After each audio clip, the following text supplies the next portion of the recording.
वेद पाठशाला में आपका हार्दिक स्वागत है। परमेश्वर का वचन जीवित, पवित्र एवं सामर्थी है। आशा है कि आज के वचन से आपको आत्मिक लाभ होगा। तो लीजिए प्रस्तुत है ये संदेश।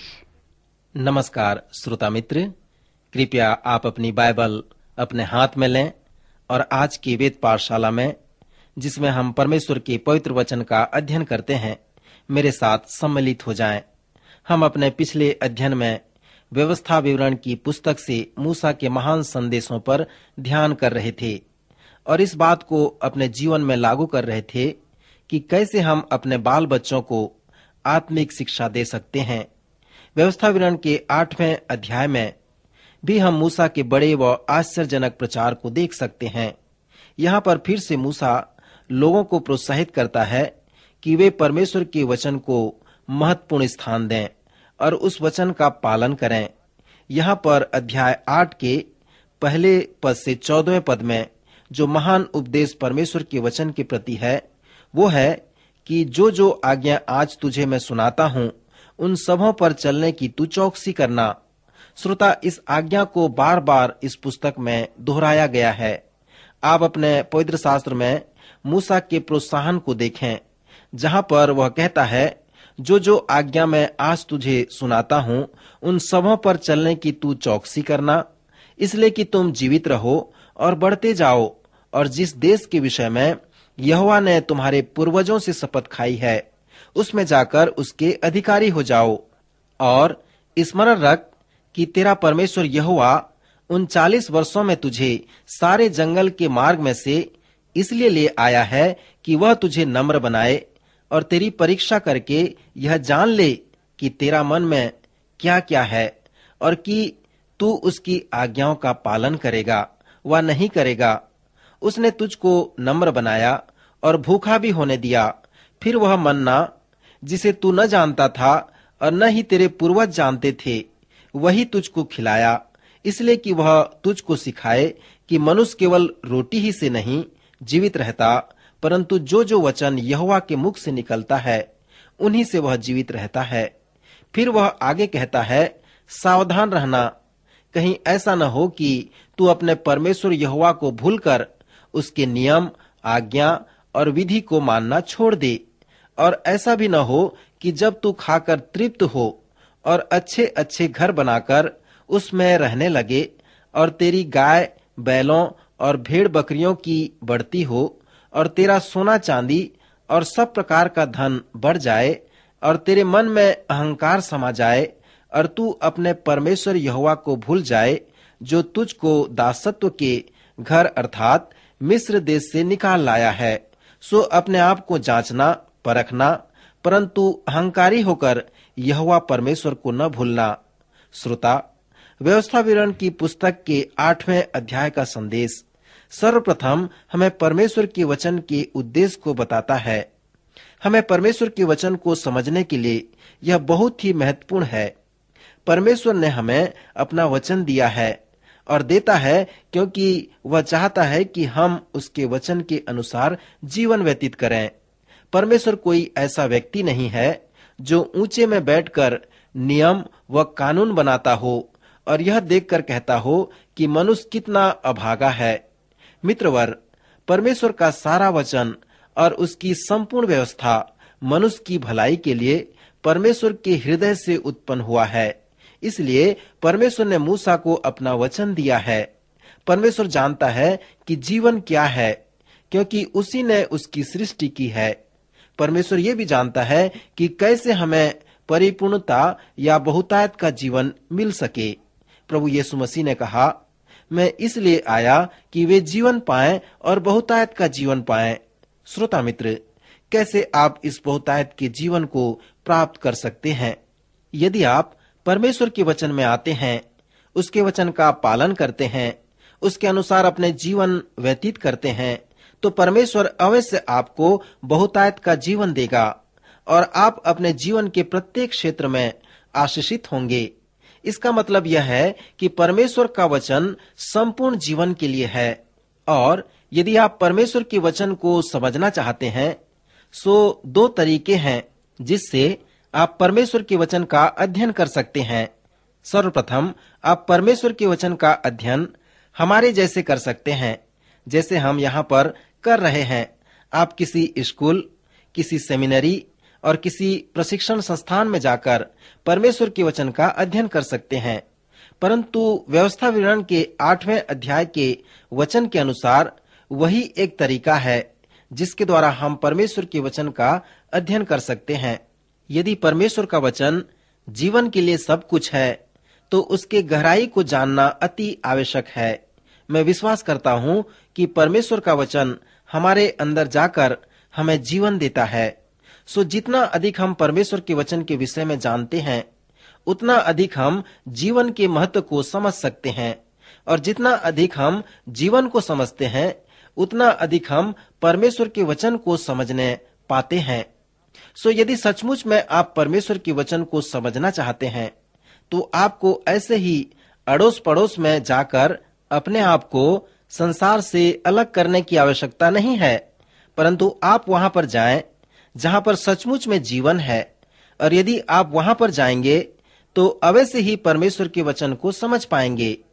फिर मूसा इस्राएली लोगों से परमेश्वर के वचन के विषय में कहता है कि यह आराधना के तम्बू जैसा नहीं है कि आप याजक के पास जाकर उसके निर्देशों को सुनो और वहां पर परमेश्वर के वचन को सीखो, परंतु यह उस प्रकार है कि जब इस्राएली लोगों को भूख से मरना पड़ा, तब उन्हें परमेश्वर के पास जाने के अलावा दूसरा कोई रास्ता नहीं था।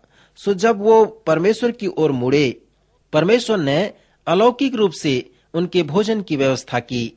सो वे अपने जीवन के कठिन अनुभव द्वारा परमेश्वर के वचन को जान सके, अर्थात कि मनुष्य केवल रोटी ही से नहीं जीवित रहता, परंतु जो जो वचन यहोवा के मुख से निकलता है, उन्हीं से वह जीवित रहता है। वे लोग परमेश्वर के वचन को किसी प्रशिक्षण संस्थान में या किसी सेमिनरी स्कूल में जाकर नहीं सीखे, परंतु वे परमेश्वर के वचन को अपने जीवन के कठिन अनुभव से सीख सके। जब मैं अपनी सेवकाई के लिए 4 वर्ष का प्रशिक्षण कर रहा था, तो उस समय गर्मी के मौसम में मेरे जीवन में एक घटना घटी। मैं अपने घर से 3000 मील दूर रहता था। जब एक घर का निर्माण हो रहा था, वहां पर मुझे चोट लग गई और मैं बीमार पड़ गया। एक परिवार वालों ने मुझे अपना घर ले गए। वहां पर एक महिला जो बाइबल पढ़ाती थी, उसने मुझसे कहा, तुम यहाँ 4 वर्ष से पवित्र शास्त्र का अध्ययन कर रहे हो, परंतु यहाँ पर 40 वर्षों से मैं रह रही हूँ। सो उसने मुझसे ऐसी आत्मिक बातें बताई जिसे मैंने सेमिनरी में कभी नहीं सीखा था। उसने परमेश्वर के वचन को सेमिनरी में ही नहीं सीखा, परंतु उसने उसे अपने जीवन के अनुभव से सीखा था। सो मित्र, ऐसा ही हम परमेश्वर के वचन को सीख सकते हैं, क्योंकि परमेश्वर के वचन का उद्देश्य हमें बताता है कि हम किस प्रकार का जीवन निर्वाह करें। अगला अवलोकन हम इस प्रकार से देख सकते हैं, जब हमारा जीवन संकट में रहता है। पौलुस प्रेरित अपनी पत्री में इस प्रकार लिखकर कहता है कि मैं दीन होना भी जानता हूँ और बढ़ना भी जानता हूँ। मित्र, यह एक बड़ी चुनौती है। क्या आप जानते हैं दीन कैसे बना जाता है? क्या आप जानते हैं जब आपके जीवन में अनर्थ होता है तो आप कैसे जीवन व्यतीत करते हैं? जब आपके जीवन में समस्या, संकट, दुख, मुसीबतें आती हैं तो आप कैसे जीवन व्यतीत करते हैं? पौलुस ने कहा, मैं दीन होना भी जानता हूँ और बढ़ना भी जानता हूँ। उसने कहा, मुझे बार बार कैद होना पड़ा, कोड़े खाने पड़े, बार बार मृत्यु के जोखिमों में जाना पड़ा।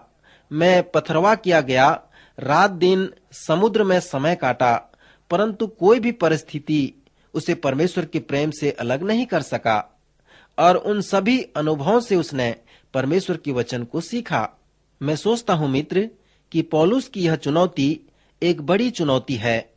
मूसा ने उनसे कहा, तुम लोगों ने कैसे परमेश्वर के वचन को सीखा? जब तुम परमेश्वर के वचन के आज्ञाकारी बने, तब परमेश्वर ने तुम्हें कठोर दंड दिया और तभी तुम लोगों ने परमेश्वर के वचन को सीख सका। सो इस प्रकार हम देखते हैं कि परमेश्वर का वचन जीवन की कुंजी है। फिर मूसा ने उनसे कहा, उसने तुमको नम्र बनाया और भूखा भी होने दिया। फिर वह तुम्हें मन्ना भी खिलाया, ताकि तुम यह स्मरण रख सको कि मनुष्य केवल रोटी ही से नहीं जीवित रहता, परंतु जो जो वचन यहोवा के मुख से निकलता है उन्हीं से वह जीवित रहता है। एक बहुत ही रोचक अवलोकन है जिसे कलीसिया के इतिहासकार ने अपने प्रवचन में कहा था कि यदि मसीही कलीसिया इस उन्नतिशील समय पर सुसमाचार प्रचार करती है तो वह मसीहियों के इतिहास का प्रथम समय होगा।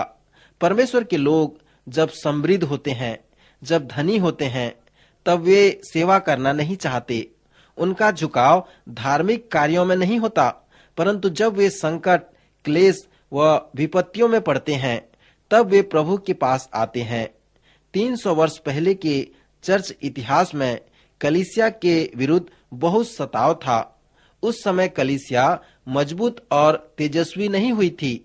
मैं सोचता हूँ कि हमें उसे स्मरण करने के साथ साथ मूसा और पौलुस के चितौनियों को भी स्मरण करने की आवश्यकता है। पौलुस ने कहा, मैं दीन होना भी जानता हूँ और बढ़ना भी जानता हूँ। हर एक बात और हर दशाओं में मैंने तृप्त होना, भूखा रहना, बढ़ना, घटना सीखा है। सो मित्र, यहाँ पर हम देखते हैं कि भविष्यवक्ता और प्रेरितों ने भी इस बात को स्पष्ट रूप से कह दिया कि परमेश्वर को हर समय स्मरण रखो। जब तुम धनाढ्य होते हो तो भी परमेश्वर को न भूलो, उसे स्मरण रखो।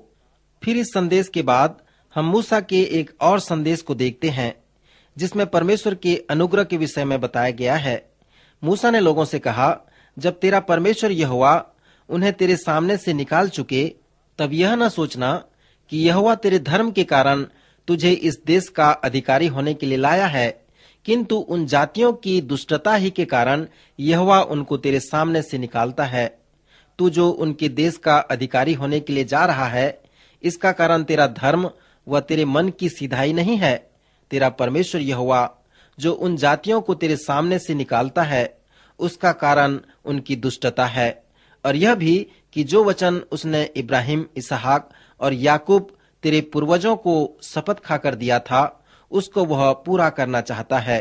सो मित्र, यहाँ पर हम देखते हैं कि मूसा बार बार उन्हें कहता है कि यह तुम्हारे धर्म और मन की सीधाई के कारण तुम्हें नहीं मिल रहा है, परंतु उस जाति की दुष्टता के कारण मिल रहा है। पवित्र शास्त्र में यह एक बहुत अच्छा विषय है और विशेष करके यह परमेश्वर के अनुग्रह का विषय है। मित्र, परमेश्वर का अनुग्रह और आशीष हमारे जीवन में हमारे अच्छाई और हमारे अच्छे गुण के लिए नहीं आता। इस बात को हमें कभी नहीं भूलनी चाहिए। परमेश्वर इन वचनों द्वारा आपको आशीष दे।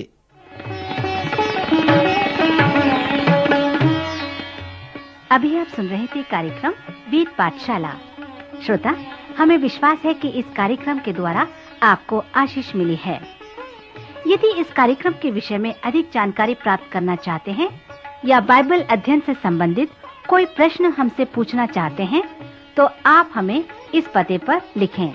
हमारा पता है कार्यक्रम Ved Pathshala, Vishwavani, post box number 731, Faridabad 7, Haryana. पता एक बार फिर से सुन लीजिए। कार्यक्रम Ved Pathshala, Vishwavani, post box number 731, Faridabad 7, Haryana. तो इसी के साथ आज के कार्यक्रम का समय यहीं पर समाप्त होता है। अगले कार्यक्रम में आपसे फिर भेंट होगी। तब तक के लिए हमें आज्ञा दीजिए। नमस्कार।